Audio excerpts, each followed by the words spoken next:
नमस्कार, आप देख रहे हैं सिटी पोस्ट लाइव और मैं हूं आपके साथ शिप्रा। 21 सितंबर को डाक बंगला चौराहे पर सवर्णों द्वारा पैदल मार्च निकाला गया था। उस मार्च पे उन पर लाठीचार्ज किए गए थे, जिसको लेकर सवर्ण आज काफी आक्रोशित हैं। उसी को लेकर आज हमसे बात करने वाले हैं यशराज जी, तो आइए उनसे बात करते हैं। जी नमस्ते, मैं यशराज सिंह और मैं धन्यवाद देना चाहूँगा पीडीएन सिटी पोस्ट लाइव का कि हम लोग को एक मौका दिया गया इस जगह पे आके अपनी बातों को रखने का। तो हमारा कहना यही है कि जो 21 सितंबर 2018 को डाक बंगले चौराहा पर जब हम लोग अपनी मांगों के साथ आगे आ रहे थे, तो प्रशासन के द्वारा जो बर्बरतापूर्वक लाठीचार्ज किया गया था, जिसमें हम लोग पूर्ण रूप से हर कानून हर प्रावधान को लेकर चल रहे थे, सिर्फ अपनी मांगों को आगे बढ़ा रहे थे। और इस चीज़ का प्रशासन द्वारा जो चीज़ निकाला गया सरकार के कहने पर या फिर सरकार के निर्देशानुसार, वो बहुत गलत और बहुत बुरा हुआ। और इसको लेके हमारा संगठन भूमिहार ब्राह्मण एकता मंच फाउंडेशन बहुत हताश है और अपने मांग को लेकर जब इस चीज़ से सामना करना पड़ सकता है तो हम लोग सरकार से कोई उम्मीद नहीं कर सकते हैं। तो ये चीज़ मैं बात रखने के लिए कहना बस यही चाहूँगा कि जब भी हम लोग बात उठा रहे हैं तो एक विरोधाभास तरीका से हम लोग को इस तरह से प्रताड़ित किया जा रहा है जैसे हम लोग कोई इस देश के नहीं, इस बिहार के नहीं, कोई बाहर के हों। किन लोगों ने आप लोग को प्रताड़ित किया इसको लेकर? जी, प्रशासन के द्वारा किया गया था। और प्रशासन, जबकि हम लोग पूर्ण रूप से कानून के रूप के अंदर काम कर रहे थे, सब कुछ कानूनी तौर पे हो रहा था, और प्रशासन द्वारा लाठीचार्ज किया गया बिना कुछ वार्निंग दिए हुए, बिना कुछ बताए हुए, जो कि बिल्कुल गलत है। मेरे हिसाब से ये चीज़ तो नहीं था। हम लोग बस एक टीवी बाइट, न्यूज़ बाइट चल रहा था और उसके बाद लाठीचार्ज शुरू कर दिया गया, जबकि उस तरह से कोई ऐसी हम लोग काम नहीं किए थे जो लाठीचार्ज किया जाए। क्या कोई भी ऐसा हुड़दंगी नहीं। आप देखती होंगी बहुत बड़े बड़े लोग अपनी मांग को लेकर डाक बंगला पे आते हैं तो किसी गाड़ी का शीशा तोड़ दिया जाता है बिहार बंद के दौरान, इसके दौरान। लेकिन हम लोग का संगठन हमेशा सिस्टम से और हमेशा शांतिपूर्वक कर रहा था, जिसके कारण हम लोग को लाठी जवाब में मिला है। तो अब सवर्ण आरक्षण को लेकर के आगे आपकी क्या प्लानिंग है?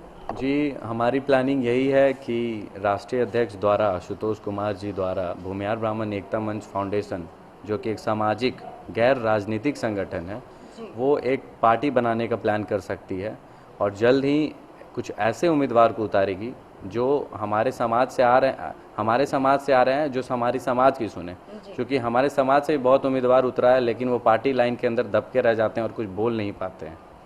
तो हमारे आशुतोष कुमार जी द्वारा यही प्लानिंग की जा रही है और जल्द ही ज़रूरत पड़ेगा, अगर लोकसभा राज्यसभा में ये मुद्दा नहीं उठाया गया, जैसे SC/ST एक्ट के लिए मुद्दा उठाए हैं, ठीक उसी तरह से हम लोग भी अपने हक की मांग के लिए कर रहे हैं। तो आप लोग भी मुद्दा उठाइए। अगर नहीं उठाती है कोई भी सरकार, हमें सरकार से मतलब नहीं है, जो हमारी मांग सुनेगी हम लोग उनका मांग सुनेंगे। तो ये चीज़ है। तो अगर मुद्दा उठाती है तो फिर ठीक है, नहीं उठाती है तो फिर हम लोग अपना पार्टी फॉर्म करेंगे। पार्टी फॉर्म करके अपने उम्मीदवार को उतरवा के ये बताएंगे कि हमारे अंदर कितनी मजबूती है और जनता का मैंडेट, जो जिससे जनता लोकसभा चाहे राज्यसभा जो भी भेजती है, विधानसभा भेजती है, तो जनता का मैंडेट क्या होता है ये हम उनको बताएंगे। और इस हमारे साथ यहाँ पर निकिता भी हैं, जो कि गिरिराज सिंह जो थे मनोज सिन्हा के साथ जब बढ़ैया गए हुए थे रेलवे के उद्घाटन के लिए, तो उस वक्त वो उनको काला झंडा दिखाकर उनका विरोध करना चाहती थी, लेकिन उससे जस्ट पहले 2 घंटे पहले उनको गिरफ्तार कर लिया गया। आइए उनसे बात करते हैं। प्रणाम, सभी को प्रणाम। जय बाबा परशुराम।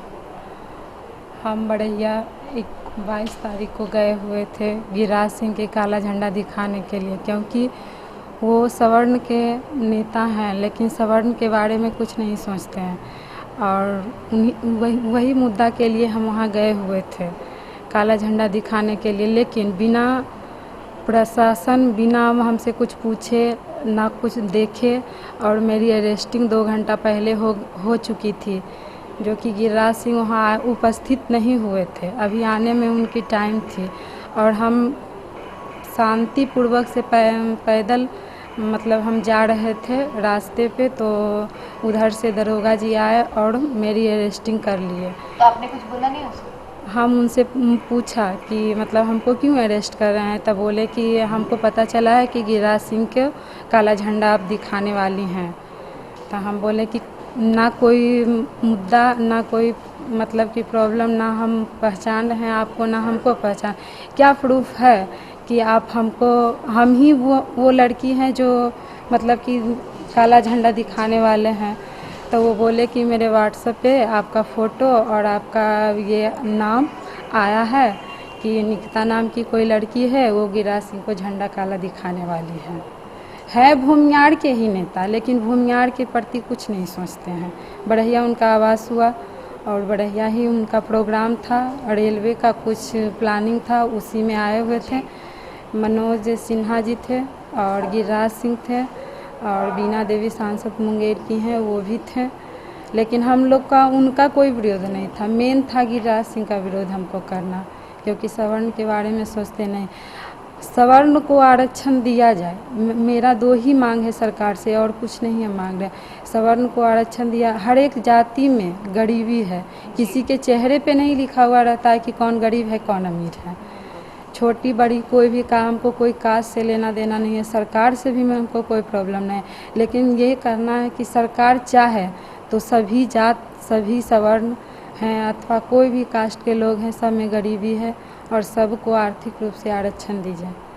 और SC ST एक्ट वापस हम लोग का मांग है कि वो हटा दिया जाए, काला कानून जो होता है वो सब वापस की मेरी मांग है, सरकार से यही मेरी मांग है। धन्यवाद। तो ये थे हमारे साथ आज निकिता और यश राज जी। तो ज़्यादा जानकारी के लिए लॉगिन कीजिए citypostlive.com। बस एक क्लिक में सभी खबरें।